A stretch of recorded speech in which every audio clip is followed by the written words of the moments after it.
Fis-sentejn li għaddew il-Knisja imponiet restrizzjonijiet fuq 5 persuni brabta ma' każijiet ta' abbuż sesswali, dan fuq rakkomandazzjoni tas Safeguarding Commission tal-Knisja.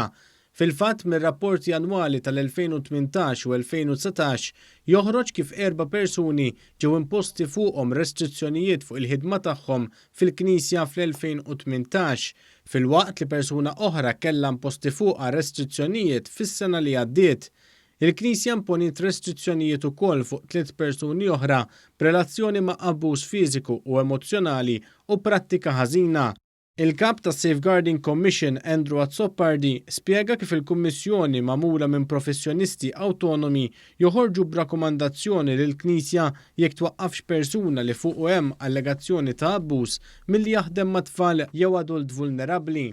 Mbagħad id-deċiżjoni rakkomandazzjoni tal-Kummissjoni tmur għand il-decision maker, jekk hux għand l-isqof jew għand il-superju reliġjuż biex aħna mbagħad nieħdu deċiżjoni interna fuq kif nistgħu nimmaneġġjaw ir-riskju. Għaliex aħna ma niddeċidux jekk persuna hux ħati jew innoċenti, dak huwa x-xogħol tal-qrati.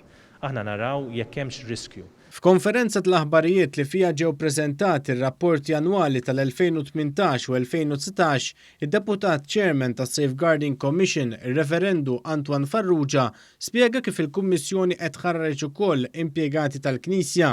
Tul dawn is-sentejn il-Kummissjoni ħarġet total ta' 966 għalliem, katekist, reliġjuż, seminarist u volontier.